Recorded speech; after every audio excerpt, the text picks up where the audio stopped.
د کور او ښار جوړونې وزارت په کابل کې بهرنیو ډیپلوماتانو لپاره د یوه ښارګوټي د جوړولو خبر ورکوي. د ښار جوړونې وزارت په باور دغه ښارګوټی به د کابل ښار په 6مه ناحیه کې جوړیږي. د دغه ښارګوټي د جوړولو لګښت د بهرنیو چارو وزارت له لوري ورکول کیږي. د کابل ښار په 6مه ناحیه کې ډیپلوماټیک ښارګوټی جوړیږي. دغه ښارګوټی د دې لپاره جوړیږي چې بهرنیو ډیپلوماتانو لپاره د ناسې ولاړ یو مناسب ځای برابر شي چې د بهرنیو چارو محترم وزارت په مالی ملاتړ باندې جوړیږي. د ښار جوړونې وزارت د دغه ښارګوټي په مقدماتي چارو باندې لګیا دی چې اوس مهال د ځمکې د ټوګرافي سروې ترسره شوې ده. د کور او ښار جوړولو وزارت د دغه ښارګوټي پر مقدماتي چارو باندې اخته ده چې اوس مهال یې د ځمکې توپوګرافي سروې ترسره شوه. د توپوګرافي سروې په ترسره کېدو وروسته به د دې لپاره یو منظم پلان جوړیږي.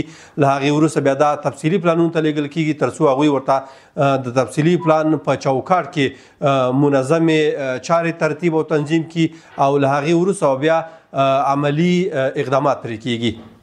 یو شمېر شنونکي په دې باور دي چې د بهرنیو ډیپلوماتانو لپاره د یو مشخص ښارګوټي جوړول به د دې لامل شي چې دوی وکولای شي په یوه امنیتي سیمه کې ژوند وکړي. ځایي خلکو ته به د کار فرصتونه رامنځته شي. د بهرنیو ډیپلوماتانو لپاره د ښارګوټي جوړول د حکومت له خوا نه یو ښه پرېکړه ده. د دې ښارګوټي په جوړولو کې څو ګټې نغښتې دي.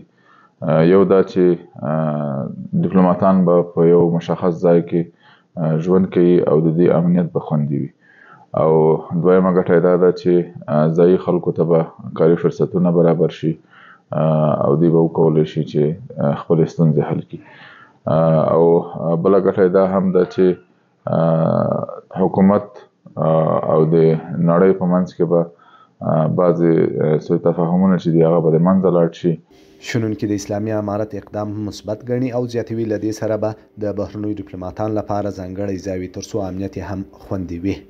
اسلامي امارت دا پرېکړه کړې چې هغه ډیپلوماتان چې په کابل کې سفارتونه یا کونسلګریانې لري د هغو لپاره به یو ځانګړی شارک جوړیږي او دوی به هغه ځای نه خپل فعالیتونه مخته وړي. دا یو ډېر ښه اقدام ده د دوی د لا مسؤلیت لپاره او د دوی د منظم امنیت د خوندي کېدو لپاره هم اسلامي امارت ته هم نړیوالو ته، ځکه تر ډېره حده دوی همیشه دلته خپل فعالیت محدود او دغسې مخته وړی یا وړي چې همیشه دوی دغه احساس کړی چې له تهدید سره مخ دي.